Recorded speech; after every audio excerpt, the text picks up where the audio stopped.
हाँ जी, hello my dear friends, I hope you are doing well. I am Mohit Dhingra. Welcome again to apex institute Bathinda. So apex institute ਦੀ online YouTube classes ਦੇ ਵਿੱਚ ਇੱਕ ਵਾਰੀ ਫੇਰ ਤੁਹਾਡਾ ਸਾਰਿਆਂ ਦਾ ਸਵਾਗਤ ਹੈ ਜੀ। ਸੋ ਜਿਵੇਂ ਕਿ ਤੁਹਾਨੂੰ ਪਤਾ ਹੈ ਡੇਲੀ ਸ਼ਾਮ ਨੂੰ 4 ਵਜੇ ਆਪਾਂ ਡਿਸਕਸ ਕਰ ਰਹੇ ਹਾਂ ਇੰਪੋਰਟੈਂਟ ਆਪਣੇ ਸਾਇੰਸ ਦੇ MCQ ਸੈਸ਼ਨ ਨੂੰ। ਸੋ ਅੱਜ ਦੀ ਕਲਾਸ ਦੇ ਵਿੱਚ ਵੀ ਆਪਾਂ ਸਾਇੰਸ ਦੇ ਮੋਸਟ ਇੰਪੋਰਟੈਂਟ ਕੁਐਸਚਨਸ ਨੂੰ ਡਿਸਕਸ ਕਰਾਂਗੇ ਤੇ ਅੱਜ ਆਪਣੀ ਸਾਇੰਸ ਦੀ 17th ਕਲਾਸ ਹੈ। ਠੀਕ ਹੈ ਜੀ। डेली शाम ਨੂੰ 4 ਵਜੇ ਆਪਣੀ ਕਲਾਸ ਹੁੰਦੀ ਹੈ। ਸੋ ਇਹ ਕੁਐਸਚਨਸ ਤੁਹਾਡੇ PTET ETT and Punjab examinations ਦੇ ਲਈ ਕਾਫੀ ਜ਼ਿਆਦਾ ਹੈਲਪਫੁਲ ਰਹਿਣਗੇ ਤੇ ਆਫਲਾਈਨ ਕਲਾਸਿਸ ਦੇ ਲਈ ਤੁਸੀਂ ਇਸ ਦਿੱਤੇ ਹੋਏ ਨੰਬਰ ਤੇ ਕਾਲ ਕਰਕੇ ਵੀ ਪੁੱਛ ਸਕਦੇ। ਠੀਕ ਹੈ ਜੀ। ਸੋ ਸਟਾਰਟ ਕਰਦੇ ਹਾਂ ਫਿਰ ਅੱਜ ਦੇ ਆਪਣੇ ਸੈਸ਼ਨ ਨੂੰ ਤੇ ਦੇਖਦੇ ਹਾਂ ਫਿਰ ਅੱਜ ਦਾ ਆਪਣਾ ਫਰਸਟ ਕੁਐਸਚਨ ਕੀ ਹੈ। ਸੋ ਫਰਸਟ ਕੁਐਸਚਨ ਹੈ ਜੀ ਅੱਜ ਦਾ ਆਪਣਾ conversion of sound energy into electrical energy is done by. So ਜਿਹੜੀ ਆਪਣੀ ਸਾਊਂਡ એનર્ਜੀ ਹੈ ਮਤਲਬ ਜੋ ਆਪਾਂ ਬੋਲ ਰਹੇ ਹਾਂ ਤੇ ਜੇ ਇਹਨੂੰ ਆਪਾਂ ਇਲੈਕਟ੍ਰੀਕਲ એનર્ਜੀ ਦੇ ਵਿੱਚ ਕਨਵਰਟ ਕਰਨਾ ਹੈ ਸੋ ਕੌਣ ਕਰੂਗਾ? ਸੋਲਰ ਸੈਲ, ਗ੍ਰੈਮੋਫੋਨ, ਮਾਈਕ੍ਰੋਫੋਨ ਜਾਂ ਫਿਰ ਲਾਊਡ ਸਪੀਕਰਸ। ਹਾਂਜੀ, ਸੋ ਇੰਪੋਰਟੈਂਟ ਕੁਐਸਚਨ ਹੈ ਇਸ ਦਾ ਆਨਸਰ। ਸੋ ਕਿਹੜਾ ਇਹਨਾਂ ਦੇ ਵਿੱਚੋਂ ਇਨਸਟਰੂਮੈਂਟ ਹੈ ਜਿਹੜਾ ਇੱਕ ਫਾਰਮ ਯਾਨੀ ਕਿ ਸਾਊਂਡ એનર્ਜੀ ਨੂੰ ਆਪਣੀ ਇਲੈਕਟ੍ਰੀਕਲ એનર્ਜੀ ਦੇ ਵਿੱਚ ਕਨਵਰਟ ਕਰ। ਸੋ ਇਹ ਆਪਣਾ ਇਨਸਟਰੂਮੈਂਟ ਹੈ ਜੀ ਸੀ ਆਪਸ਼ਨ, ਦੈਟ ਇਜ਼ ਮਾਈਕ੍ਰੋਫੋਨ। ਤੈਨੂੰ ਆਮ ਭਾਸ਼ਾ ਦੇ ਵਿੱਚ ਕਈ ਵਾਰ ਆਪਾਂ ਮਾਈਕ ਵੀ ਬੋਲ ਦਿੰਦੇ ਹਾਂ ਹਨਾ, ਮਾਈਕ। ਸੋ ਮਾਈਕ ਵੀ ਬੋਲ ਦਿੰਦੇ ਆ, ਮਾਈਕ੍ਰੋਫੋਨ ਜਿਵੇਂ ਆਪਾਂ ਫੋਨ ਤੇ ਗੱਲ ਕਰਦੇ ਹਾਂ ਹਨਾ। ਸੋ ਆਪਣੇ ਫੋਨ ਦੇ ਵਿੱਚ ਵੀ ਮਾਈਕ੍ਰੋਫੋਨ ਹੁੰਦਾ ਹੈ। ਸੋ ਆਪਾਂ ਫੋਨ ਤੇ ਜਦੋਂ ਗੱਲ ਕਰਦੇ ਹਾਂ ਆਪਣੀ ਕਿਹੜੀ એનર્ਜੀ ਪ੍ਰੋਡਿਊਸ ਹੋ ਰਹੀ ਹੈ? Sound energy. ਸੋ ਆਪਣੀ ਸਾਊਂਡ એનર્ਜੀ ਨੂੰ ਕਿਹਦੇ ਵਿੱਚ ਕਨਵਰਟ ਕਰ ਦਿੰਦਾ ਹੈ? ਇਲੈਕਟ੍ਰੀਕਲ એનર્ਜੀ ਦੇ ਵਿੱਚ ਕਨਵਰਟ ਕਰ ਦਿੰਦਾ ਹੈ ਮਾਈਕ੍ਰੋਫੋਨ। ਕਲੀਅਰ ਹੈ? So C option is the correct answer. ਤੇ ਇਹਦਾ ਬਿਲਕੁਲ ਉਲਟਾ ਹੁੰਦਾ ਲਾਊਡ ਸਪੀਕਰ। ਲਾਊਡ ਸਪੀਕਰ ਕੀ ਕਰਦੇ ਆ? ਇਹ ਆਪਣੀ ਇਲੈਕਟ੍ਰਿਕ એનર્ਜੀ ਨੂੰ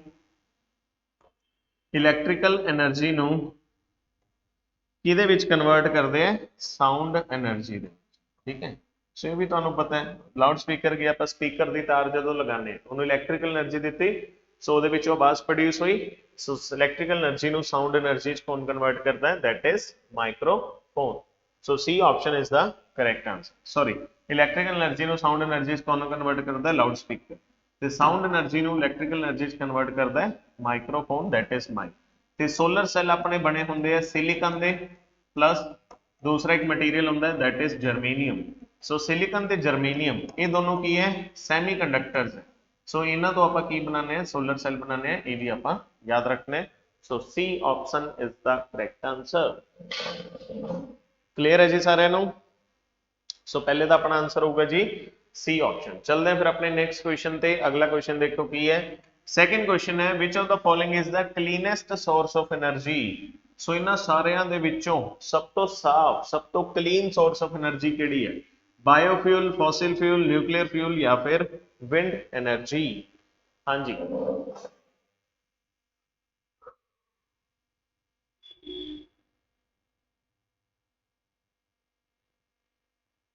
ਸੋ ਵੈਸੇ ਵੀ ਆਪਾਂ ਨੂੰ ਆਪਸ਼ਨਸ ਪੜ੍ਹ ਕੇ ਸਮਝ ਆ ਹੀ ਰਿਹਾ ਹੋਊਗਾ ਹਨਾ।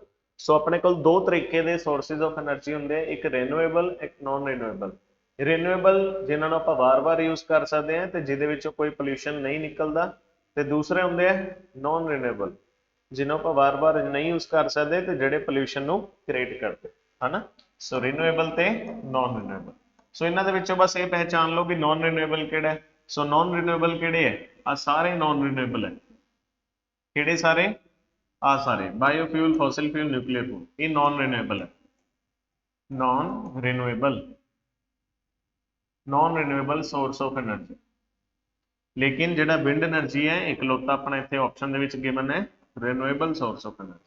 ਸੋ ਰੀਨਿਊਏਬਲ ਸੋਰਸ ਆਫ એનર્ਜੀ, ਠੀਕ ਹੈ, ਇਹਨਾਂ ਦੇ ਵਿੱਚੋਂ ਵੇਸਟ ਨਹੀਂ ਪ੍ਰੋਡਿਊਸ ਹੁੰਦਾ, ਇਸ ਕਰਕੇ ਇਹਨਾਂ ਨੂੰ ਆਪਾਂ ਕਹਿੰਦੇ ਹਾਂ this is the cleanest source of energy. So ਕਾਫੀ ਜ਼ਿਆਦਾ ਇਹਨਾਂ ਚੀਜ਼ਾਂ ਤੇ ਇਸ ਕੰਮ ਹੋ ਰਿਹਾ ਅੱਜ ਕੱਲ ਇੰਡੀਆ ਦੇ ਵਿੱਚ ਵੀ। ਜਿਵੇਂ ਆਪਾਂ ਵਿੰਡ ਮਿਲਸ ਹਨਾ, ਵਿੰਡ ਮਿਲਸ ਵੀ ਕਾਫੀ ਆਪਾਂ ਲਗਾਉਂਦੇ ਹਾਂ ਇੰਡੀਆ 'ਚ।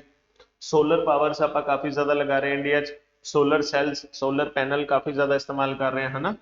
ਸੋ ਇਹ ਸਾਰੇ ਆਪਣੇ ਹੈ ਕਲੀਨੈਸਟ ਸੋਰਸ ਆਫ એનર્ਜੀ। ਜਿਵੇਂ ਲੇਕਿਨ ਨਿਊਕਲੀਅਰ ਪਾਵਰ ਹੈ, ਇਹਦੇ ਵਿੱਚੋਂ ਨਿਊਕਲੀਅਰ ਵੇਸਟ ਨਿਕਲਦਾ ਹੈ ਜੋ ਕਾਫੀ ਰੇਡੀਓਐਕਟਿਵ ਹੁੰਦਾ ਹੈ, ਕੈਂਸਰ ਕ੍ਰੀਏਟ ਕਰ ਸਕਦਾ ਹੈ। ਫੋਸਿਲ ਫਿਊਲਸ ਵੀ ਨਹੀਂ ਹੋ ਸਕਦੇ, ਬਾਇਓਫਿਊਲਸ ਵੀ ਕਲੀਨ ਨਹੀਂ ਹੁੰਦੇ, ਇਹਨਾਂ ਦੇ ਵਿੱਚੋਂ ਵੀ ਫਿਊਮਸ ਯਾਨੀ ਕਿ ਪੋਲਿਊਸ਼ਨ ਕ੍ਰੀਏਟ ਹੁੰਦਾ ਹੈ। ਕਲੀਅਰ ਹੈ? ਸੋ ਕਲੀਨੈਸਟ ਇਹਨਾਂ ਦੇ ਵਿੱਚੋਂ ਹੈ ਆਪਣਾ wind energy. D option is the correct answer. Next देखो थर्ड क्वेश्चन है the membrane covering the lungs is an very important question. So ਜਿਹੜੇ ਆਪਣੇ ਫੇਫੜੇ ਹੈ ਫੇਫੜਿਆਂ ਨੂੰ ਕਵਰ ਕਰਨ ਦੇ ਲਈ ਜਿਹੜੀ ਮੈਂਬਰੇਨ ਹੁੰਦੀ ਆ ਉਹਦਾ ਨਾਮ ਆਪਾਂ ਦੱਸਣਾ ਹੈ ਕੀ ਹੁੰਦਾ। प्ल्यूरा, पेरिकार्डियम, पेरिटोनियम या फिर मीजोथेलियम। हाँ जी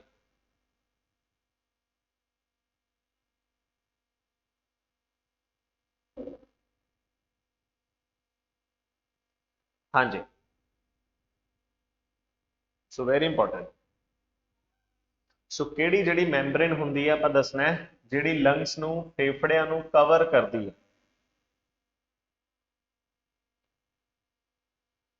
ਸੋ ਫੇਫੜਿਆਂ ਨੂੰ ਕਵਰ ਕਰਦੀ ਹੈ ਇੱਕ ਡਬਲ ਵਾਲਡ ਮੈਂਬਰੇਨ ਜਿਹਦਾ ਨਾਮ ਹੁੰਦਾ ਜੀ प्ल्यूरा।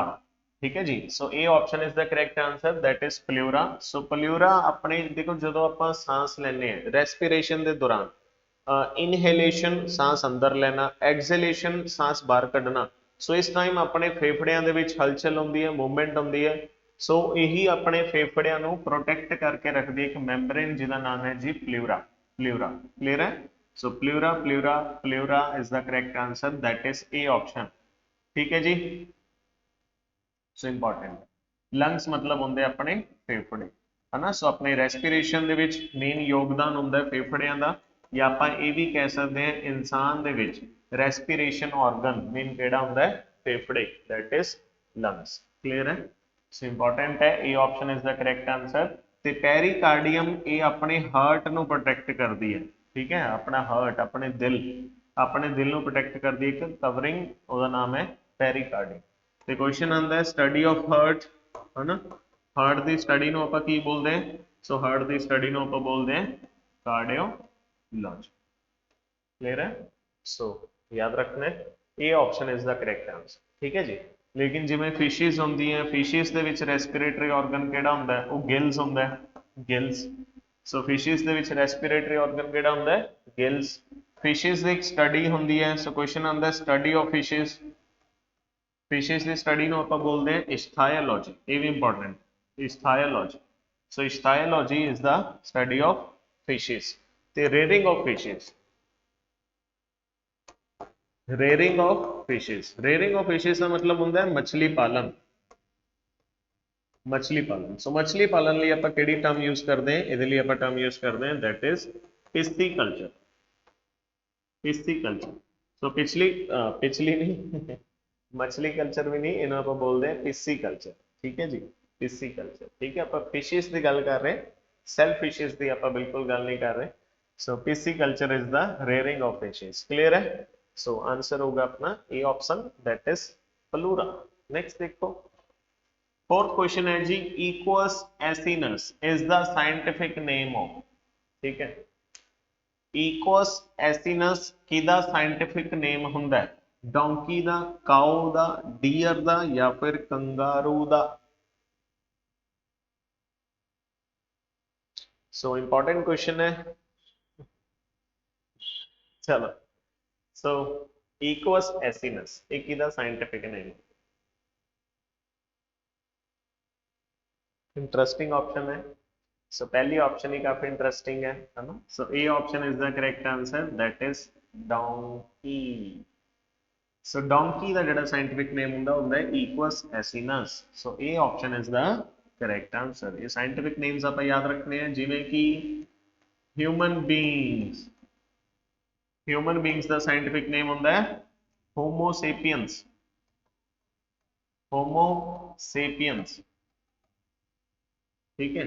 फ्रॉग फ्रॉग का की होंगे फ्रॉग का होंगे जी राना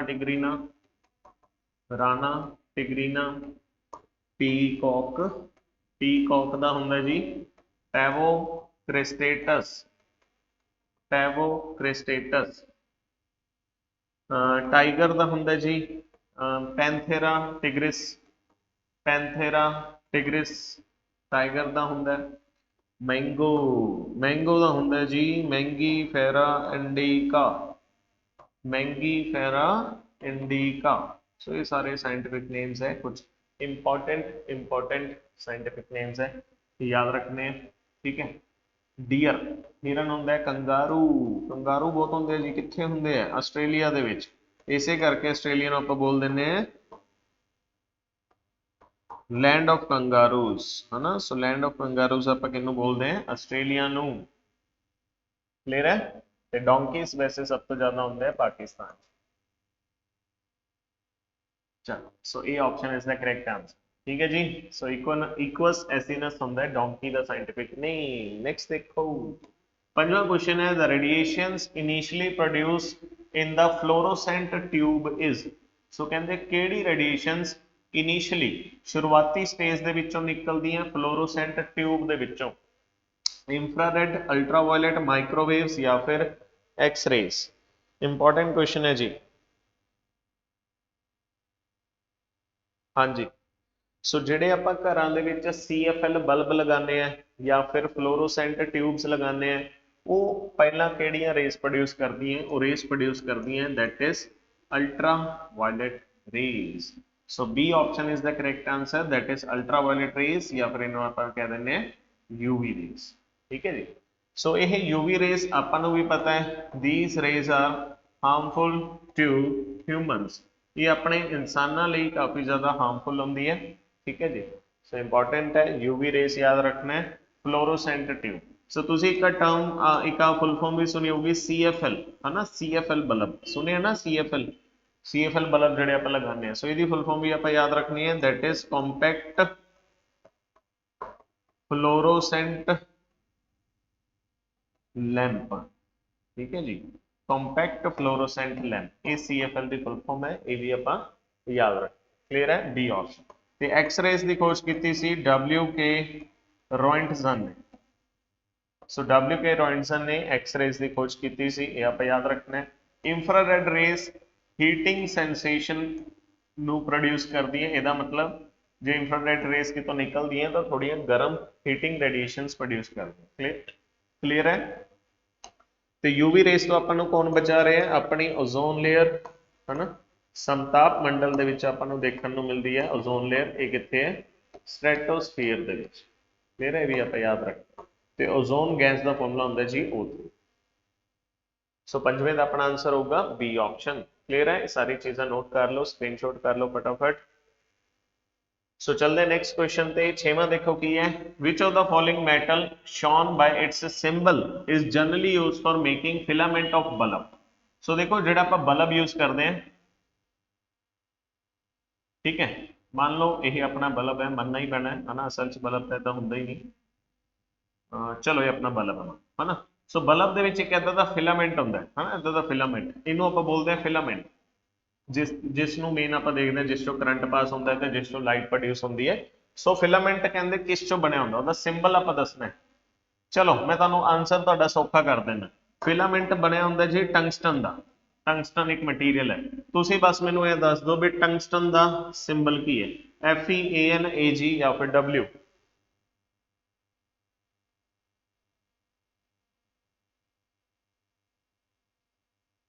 हाँ जी। सो इंपॉर्टेंट क्वेश्चन है। सो बल्ब का जिहड़ा अपना फिलामेंट हुंदा है वो किदा बनया हुंदा है? टंगस्टन का। ते टंगस्टन का फॉर्मूला हुंदा जी D option, that is W। So D option is the correct answer W। Ag तो हुंदा जी सिल्वर का, Fe हुंदा आयरन का। ठीक है। सो इधर दे कुछ इंपॉर्टेंट जी आप सिंबल याद रखने हैं। ते बल्ब की खोज की सी थॉमस अल्वा एडिसन। क्लियर है जी। D option is the correct answer. Next देखो सेवंथ क्वेश्चन है, which of the following is an ore of aluminium. So aluminium की आप ओर दसनी है किहड़ी है? Galena, cryolite, cinnabar, Epsom salt.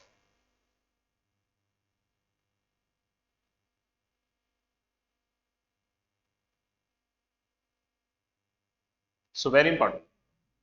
सो एल्यूमीनियम दी ओर इन्हां दे विचों cryolite. So B option is the correct answer, that is cryolite. So aluminium की आप इस तो पहले एक और पढ़ी हुई है, उसका नाम है बॉक्साइट है ना। बॉक्साइट भी तुसीं याद रखनी है, ये भी मोस्ट इंपॉर्टेंट है। लेकिन बॉक्साइट तो इलावा तुसीं क्रायोलाइट भी याद रखनी है। गैलेना, गैलेना किहदी ओर है? लैड दी। लैड का सिंबल होंदा जी Pb। Pb। Cinnabar, cinnabar ore है जी मरकरी दी। मरकरी का सिंबल है जी Hg। Hg। इप्सम सॉल्ट, ये अपनी और है जी मैग्नीशियम दी, मैग्नीशियम दैट इज Mg, ठीक है जी, ठीक है जी। सो सिनाबार दी Hg, मरकरी मैग्नीशियम दा Mg, ठीक है जी। सो याद रखना जी। सो एल्यूमीनियम दी और दा नाम है क्रायोलेट, एल्यूमीनियम दा सिंबल है जी Al ते सिनाबार Hg, ठीक है जी। चलो जी नेक्स्ट क्वेश्चन ते चलते हैं जी। अगला देखो जी 8वां क्वेश्चन है जी the handle of pressure cookers is made up of plastic because it should be need non conductor of heat the plastic use there is. देखो कहते ਜਿਹੜਾ अपना ਪ੍ਰੈਸ਼ਰ ਕੁੱਕਰ है ਉਹਦਾ हैंडल प्लास्टिक ਦਾ ਹੁੰਦਾ है। रीजन यही है भी वो गर्म ना हो जाए, है ना। सो ਆਪਾਂ ਨੂੰ ਫੜ ਪਾਈਏ, है ना, गर्म ना ਹੋਵੇ ठंडा रहे। सो ਕਹਿੰਦੇ ਕਿਹੜਾ ਮਟੀਰੀਅਲ ਹੁੰਦਾ ਹੈ, ਬਸ ਆਪਾਂ ਇਹ ਦੱਸਣਾ। ਪੋਲੀਥੀਨ ਹੁੰਦਾ ਹੈ, ਟੈਰੀਲੀਨ ਹੁੰਦਾ ਹੈ, ਨਾਇਲਨ ਹੁੰਦਾ ਹੈ ਕਿ ਬੈਕਲਾਈਟ ਹੁੰਦਾ ਹੈ। ਦੱਸੋ ਵੇ ਕਿਹੜਾ ਹੁੰਦਾ ਹੈ। ਸੋ ਪ੍ਰੈਸ਼ਰ ਕੁੱਕਰ ਦਾ ਜਿਹੜਾ ਹੈਂਡਲ ਹੁੰਦਾ ਹੈ ਉਹ ਕਿਸ ਚੀਜ਼ ਦਾ ਬਣਿਆ ਹੁੰਦਾ ਹੈ, ਉਹ ਬਣਿਆ ਹੁੰਦਾ ਜੀ ਬੈਕਲਾਈਟ ਦਾ। So D option is the correct answer bakelite. ਤੇ ਬੈਕਲਾਈਟ ਕੀ ਹੈ, non conductor of heat. It means bakelite ਦੇ ਵਿੱਚੋਂ ਹੀਟ ਪਾਸ ਨਹੀਂ ਹੁੰਦੀ, ਉਹ ਗਰਮ ਨਹੀਂ ਹੁੰਦਾ, ਇਸ ਕਰਕੇ ਆਪਾਂ ਇਹਨੂੰ ਆਸਾਨੀ ਨਾਲ कैरी कर सकते, ठीक है जी। Pressure cooker. नाइलॉन, नाइलॉन एक है पॉलीमर, पॉलीमर है, ठीक है, जिस तो आप फाइबर्स बनाने हैं, जिस तो आप ब्रेसल्स बनाने हैं, ब्रेसल्स, ब्रेसल्स किदे अपने टूथ ब्रश दे। सो जेड़ा अपना टूथ ब्रश होंदा है ना, ਉਹਦੇ ਜਿਹੜੇ ब्रेसल्स होंदे ਉਹ नाइलॉन ਦੇ बने होंदे हैं। पॉलीथीन, पॉलीथीन ਦਾ ਆਪਾਂ यूज करते हैं लिफाफा, क्लियर है। पॉलीथीन ये सारे पॉलीमर्स ਦੇ नाम, क्लियर है। सो 8वें का अपना आंसर होगा जी D option that is Bakelite. Next देखो जी 9th क्वेश्चन है who invented dynamite. So dynamite की खोज किन्ने की सी, है ना। तो दिवाली का त्योहार है, सो इस करके क्वेश्चन ऐड किया है नहीं। सो इंपॉर्टेंट क्वेश्चन है, सो याद रखना है डायनामाइट की खोज किन्ने की सी। J B Dunlop, Alfred Nobel, James Simon या फिर Peter Hargreaves. Very important question. Dynamite, so dynamite की खोज की सी जी अल्फ्रेड नोबल ने। So B option is the correct answer that is Alfred Nobel, जिन्हां दी याद दे विच नोबल प्राइजेस भी दिते जांदे है। सो नोबल प्राइजेस दो कंट्री दे विच दिंदे हैं, एक तो है स्वीडन, दूसरी है नॉर्वे। सो नॉर्वे की कैपिटल है ओस्लो, स्वीडन की कैपिटल है स्टॉकहोम, क्लियर है। जे बी डनलप ने खोज की सी टायर दी, टायर, ठीक है। सो याद रखना है। तो नोबल प्राइज टोटल 6 कैटेगरीज के विच दिते जाते हैं। एक है अपना फिजिक्स, दूसरा है अपना कैमिस्ट्री, तीसरा है अपना अपना तो नहीं है उन्होंने ही है लिटरेचर, चौथा है इकोनॉमिक्स, पंजवा है मेडिकल साइंस या मेडिसिन, छेवां है अपना peace. So total 6 category Nobel Prize देते हैं, क्लियर है। सो आंसर होगा अपना B option that is Alfred Nobel. Next देखो जी 10th क्वेश्चन है pH of the human blood is, very very important question. So अपने ह्यूमन ब्लड का पीएच की होंगे, slightly acidic, slightly highly acidic, slightly basic या फिर हाईली बेसिक।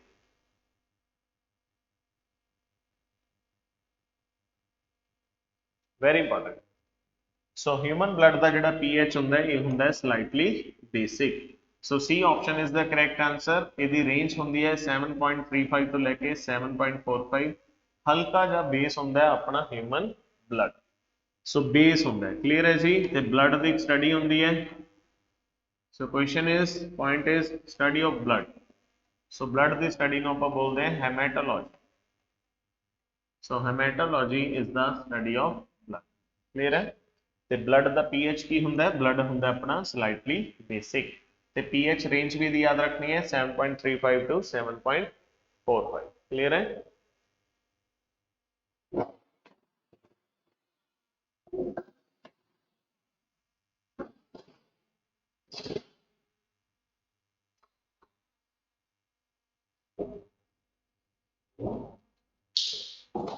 सो अपना आंसर होगा जी C option that is slightly basic. चलो नेक्स्ट देखते हैं जी अगला क्वेश्चन। सो अगला क्वेश्चन आज का अपना 11th क्वेश्चन है what is the nature of pH of milk. So ਆਪਾਂ जो मिल्क पी रहे हैं दुध ਉਹਦਾ पीएच ਕੀ ਹੁੰਦਾ slightly acidic slightly basic highly acidic या फिर हाईली बेसिक। हाँ जी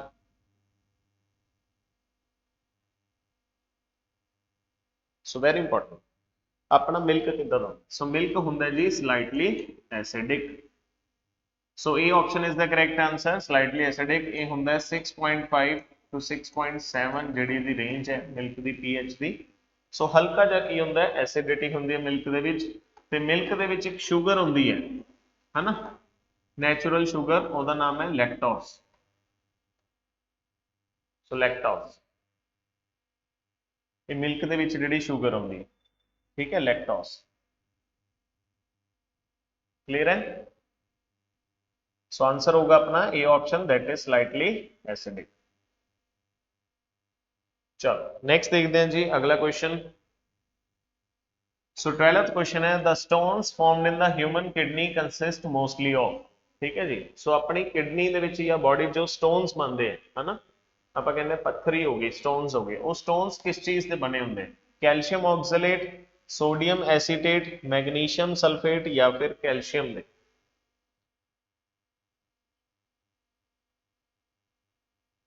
सो इंपॉर्टेंट है सो किडनी स्टोन्स हाँ जी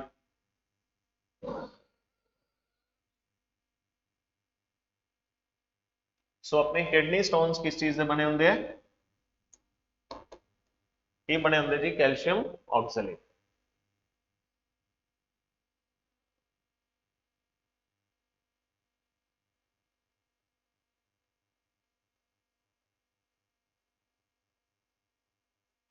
क्लियर है जी A option is the correct answer.